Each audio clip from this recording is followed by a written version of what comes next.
I think I can safely say that no parable of Jesus baffles us as thoroughly as the parable of the shrewd or dishonest manager. I've wrestled with it for a week now, and still. Apparently, we're not alone. People have struggled to make sense of this particular story from Luke's gospel for centuries, not least because it raises the oddest and thorniest of questions. Why does the rich man commend his manager for dishonesty? Why does Jesus offer his followers such an unsavory character as a role model? In what sense are the children of light supposed to take a cue from the shrewdness of a self-interested scoundrel? Why is the parable followed by so many convoluted platitudes and glosses? Are we missing something? Or does this story, in fact, contradict everything Jesus stands for in the rest of the Gospels? I wish I had definitive answers to those questions, but I don't. So what I offer are possibilities, glimpses, partial interpretations. I'm not wholly satisfied with them, but maybe that's the ultimate point of Jesus' parables, to enter in and keep wrestling. So first, we have Jesus telling us earth as it is. In the story he tells, Jesus describes a manager who is about to be fired for squandering his employer's property. Knowing that his time is short and his future prospects of employment limited, the manager summons his boss's debtors, reduces their debts, and thus secures their goodwill and loyalty. When his boss finds out what the manager has done, he doesn't get angry. He commends the manager for acting shrewdly to save his own skin. Translation: Jesus describes a world we know only too well. A world in which dishonesty, corruption, self-interest, and ill-gotten wealth rule the day. A world in which selfish ambition often secures praise and prosperity, while honesty garners cynicism and contempt. A world in which the heavy burden of debt cripples people both financially and morally. A world in which unfairness, exploitation, and privilege are so systemic we barely notice, much less protest. A world in which ethical living is neither straightforward nor easy. Maybe the parable of the shrewd manager is simply a grim but truthful portrait of the world as it is. The real world in which we are called to be children of light. Maybe the story is an acknowledgement that the calling is both radically countercultural and painfully hard. Maybe the story is Jesus leaning in towards us and saying, I know it's bad out there, it's bad in here, I get it. The truth is, we as Christians live in a world that is profoundly interconnected and profoundly compromised. Even the tiniest financial decisions we make, where to shop, how to invest our money, what to eat or wear in an age of corporate greed, child labor, climate change, and globalization have far-reaching consequences.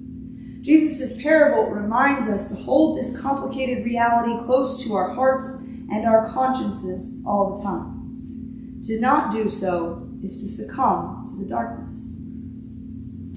Second, we are called not to just sit, but to do something. When the manager realizes that he's in trouble, he springs into action. He doesn't wait around. He doesn't despair. He hot-foots it to the door, a plan at the ready. Perhaps it's this sense of urgency, of single-mindedness, of creative possibility and cleverness that wins the manager such high praise from his employer. The manager harbors no illusions. He knows himself well. He knows he's not strong enough to dig, and he knows he's too ashamed to beg. So he focuses instead on redeeming what he can about the situation he finds himself in. In other words, there's something no-nonsense, something steely and utterly practical about his choices.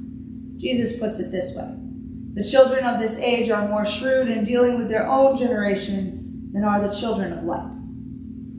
I wonder if this means we can do a better job of engaging the crises, issues, injustices, losses, and failures facing our generation, facing our church, facing our world here and now. In what ways are we failing to meet the challenges of our time and place head on? Where in our individual and collective lives are we waiting around instead of hitting the streets, the pews, the hearts, the nations? In what areas of contemporary life have we lost cultural relevance as Christians? Where and how might we be more shrewd, more clever, more creative, and more single-minded in our vocations as children of light?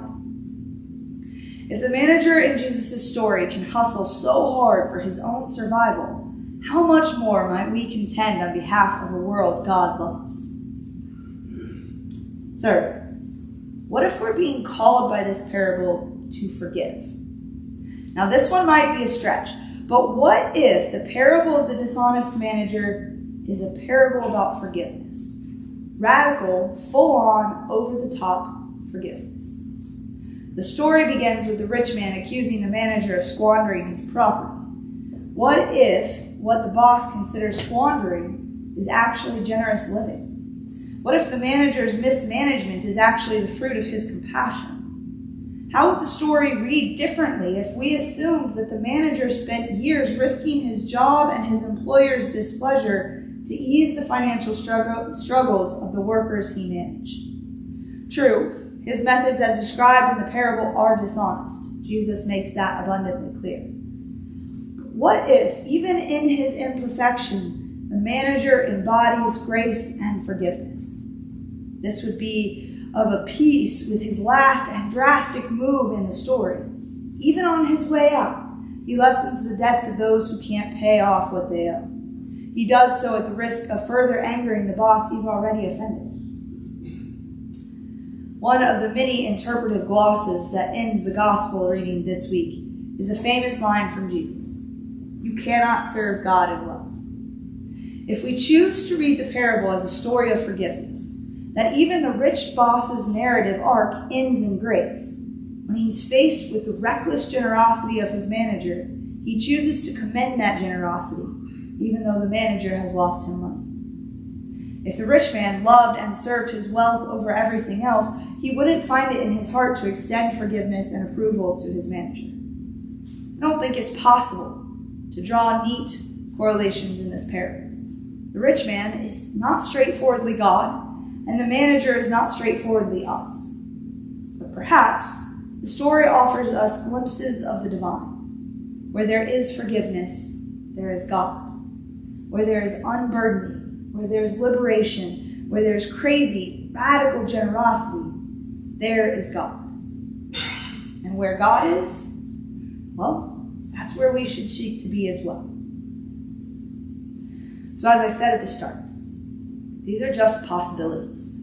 If nothing else, the parable of the dishonest manager reminds us to tread lightly when it comes to the words and stories of Jesus, to approach with humility, to hold a place for mystery, and to refrain from closing down interpretations too soon. As is ever the case with Jesus, we are dealing with an overabundance of meanings, truths, and possibilities, not a lack.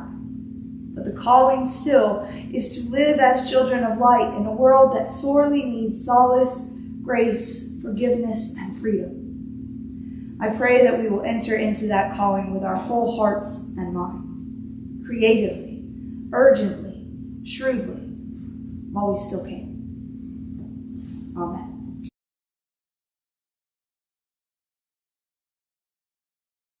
So, a few announcements.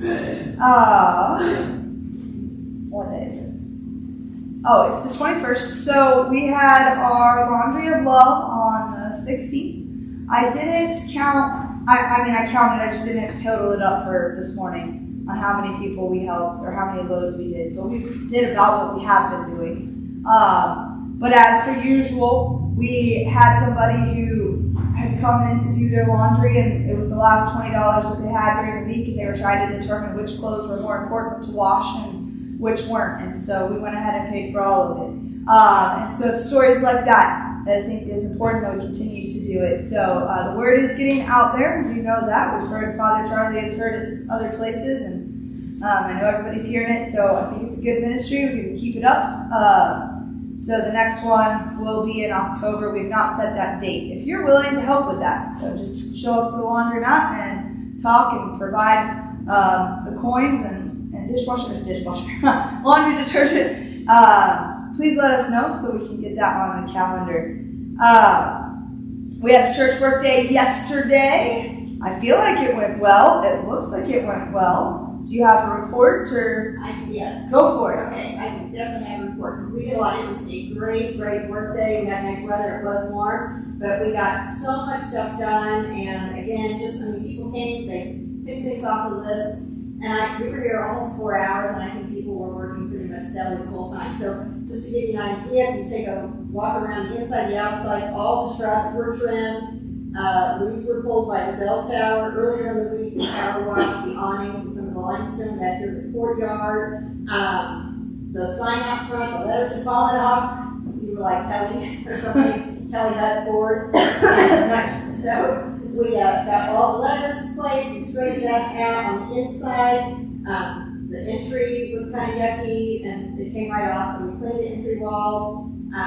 The red globe was cockeyed. Paula got on a huge ladder. She straightened that out. We decluttered the kitchen, cleaned out the fridge, grinded that, replaced the light bulb, a couple light bulbs actually this hallway. I think we messed with the kitchen one, and baseboards. I did that. I know. Father Morgan dusted the inside. Kyle did a ton of stuff over there with the flower garden. So a ton of stuff was accomplished. So let's see. I got Mike, Kyle, Father Morgan, Becca, Brian, Paula, myself. Again, it was a great turnout. So I thank everybody for that. A couple other notes. Last week we picked up the life food donation, 96 items. Nice. And they were so appreciative. Again, we've really upped our game on that. We were probably 30, 40 items most of the time. We've had a couple where we're right at 100. Again, they were so thankful. And the honey locust got here was struck by lightning last week. And you might have noticed it. It also pierced the awning. So we got a little tear in the awning as well. I don't know how urgent that is, but anyway. But the city noticed it apparently, and they called Troy to let us know that they do plan on taking that tree down at some point, but I don't know why. Okay. I think that is everything. Oh, we've talked about a yard sale. Yeah. I found a pricing guide because I think we all never really know what to put on things. Okay. We're not going to bring our donations until after the celebration of New Ministry next week, but then people can start bringing in their donations. So, and it's not the pricing guide if anybody wants it. I have them.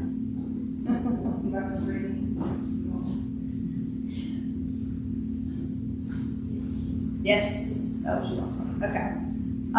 Anything else, Carol? No, that's it. Okay. I do think everything looks great. You can definitely tell. We have also gotten rid of a few things and moved some things around, so you will notice that things are a little different and they're not exactly in the same place that you're used to having them. Some of those things will go back once the bishop is left. Some of those things will not. So it'll just depend. But one of the reasons it needed to be done, but the other reason we did it is because we are having a celebration of new ministry service on next Sunday at 5 p.m. Can you believe it? It's next Sunday. So that is to recognize the fact that I'm moving from supply priest to priest in charge, that I moved back in July. That service is, yes, to recognize me, but also to honor our time together and set a good starting point. So one of those things is I wanted to, with all the people that we're hopefully will be here, to kind of highlight some of the things that we've been doing. So you'll see in the parish hall, I covered up the dry erase board with the Laundry of Love sign. I'm hoping to get a welcome desk sign out for the ministry that we're starting for the kids. Kyle is going to make a salsa out of all the tomatoes for the kitchen. So we're going to try and highlight some of the things that we're doing because it is all about us and becoming a better service to Bedford. So be excited for that. Sign up if you want to bring something for the kitchen or for the cookie table. The big thing about the cookie table is they're mini cookies, so tiny cookies. And then we need to pass out invitations for that. So in the neighborhood, that needs to happen today and or this week. If you are interested, please let me know. I do know I have some people on the vestry who are interested. We do have a vestry meeting today, which is going to take a little bit of time. So if we do it today, it'll be a little later in the afternoon. So if you're interested in hitting the streets with us, we are not evangelizing. We are not proselytizing. We are literally handing them invitations to come. Everything on there is on there. If they don't answer the door, we stick it in somewhere. Like, it's not a thing. So if that's what we're concerned about, please don't be concerned about that. Then we have Blessing of the Animals the next following Saturday. So I was curious if there's anybody who typically goes to the farmer's market who might be going on the 27th, who might be willing to hand out some Blessing of the Animal flyers, because we're going to be doing it at Harvest Common during the farmer's market. So what I'm hoping is if we get some invitations out there this coming weekend, then next weekend people will bring their animals. So if you're able to do that, please let me know, because we don't quite have the flyers yet, but we will have them before Saturday. And then the Blessing of the Animals is at 10 a.m. on Saturday, October 4th. And then we are having our Spring Mill service. So we will not be in this building. We'll be at Spring Mill at the Butternut Shelter on October 5th. And then we'll have the yard sale. Feel like that's enough. But am I missing anything? I know you have an announcement, but anything else? Okay. I have an announcement. Your switch yard, you're not going to announce that? Oh, well, sure. Well, I was going to announce it. The Bloomington Community Band, which I play the oboe in, is having a concert tonight at Switchyard Park in Bloomington at 6 p.m. So when I come, it'll be free. Just bring along shirt. I thought it was nice. So the Bloomington Community Band will be playing at Switchyard tonight. What time? 6 p.m. At 6 p.m. Bring along shirt. Any other announcements? Any birthdays or anniversaries? Okay. Walk in love as Christ loved us and gave himself an offering and sacrifice to God.